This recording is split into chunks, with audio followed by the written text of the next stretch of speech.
Josh, hey, thank you so much for talking with us today here at GeoRipper. We want to talk about your GeoRipper that you have. This is Josh Eike with WoodDuck Landscapes.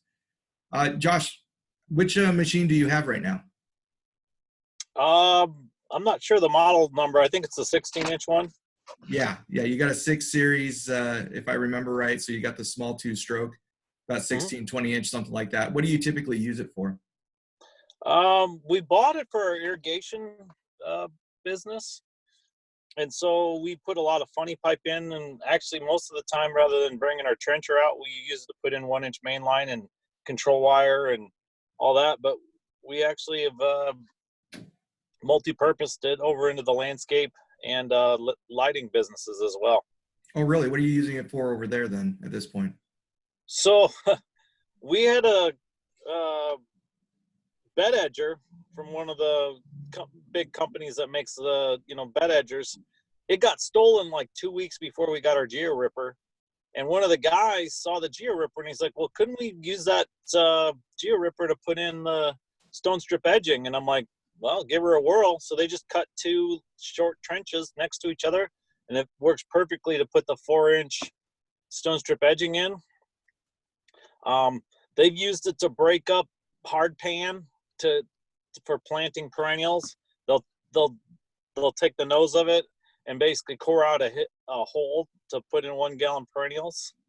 And then we put in, if we got to put in sleeves for lighting wire or actually put in lighting wire across the lawn, we found that we can go through the lawn, the turf, existing turf, put the lighting wire in 3-4 inches so it won't ever get damaged. And then we'd literally just put the dirt back, put a little seed, and you can't even tell in a couple weeks. Nice. All right. Yeah. So whereabouts in the country is WoodDuck Landscapes? We're in central Iowa, so it's Midwestern climate. So we work 10 months a year, basically, landscape and irrigation, lighting. And then wintertime, we do snow. What's your typical soil consistency that you're going through? Um,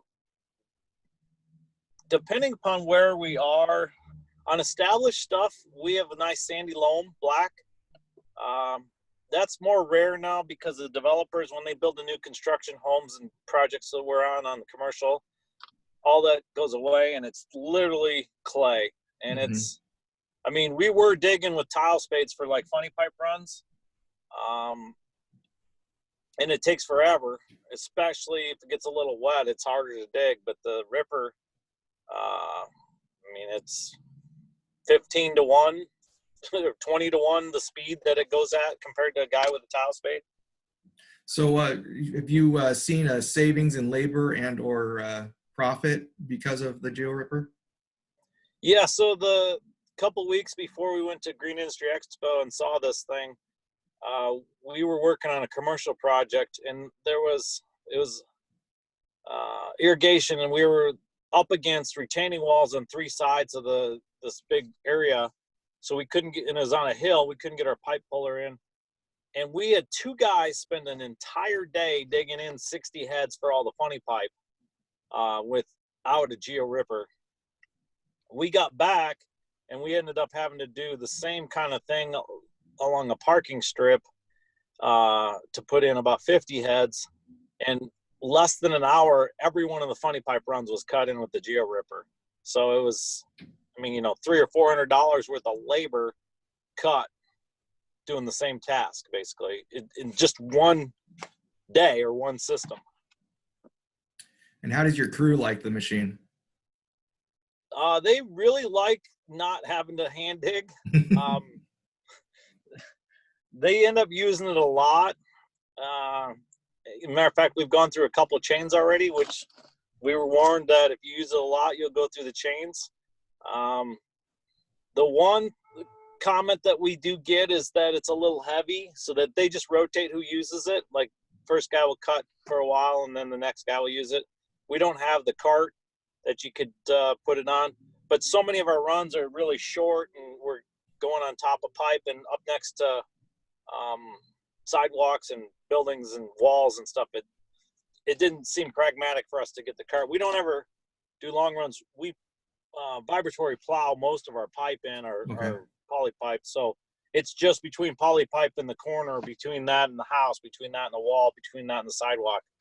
So we just nose it in and go a couple feet, but it's incredible amount of time savings. The other thing that we found is we're not disrupting as much, and so we don't have settling issues, because no matter what we do, when we dig by hand, it comes in chunks, and then when you backfill, the guys never get it tamped, and then all of a sudden you'll see depressions in the turf after we grade and sod.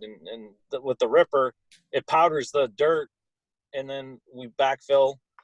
We don't even tamp the ripper trenches, and it just settles itself, and there's never a depression.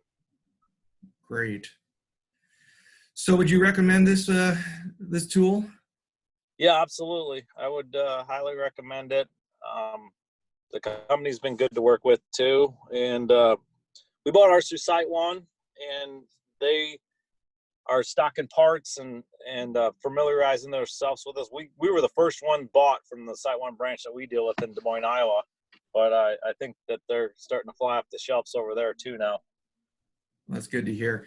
Okay, so a last thing, shout out for your own company. If anybody's in the Iowa area and they need your services, you want to give them their phone number and name and all that? Yeah, so it's best just to reach out to us at woodducklandscapes.com on the web, or find us on Facebook under WoodDuck Landscapes. And then you can get our contact form and email us or call us or whatever you'd like to do. That's great. Josh, thanks so much for taking the time with us today, and good luck on the rest of the year. Thank you. All right.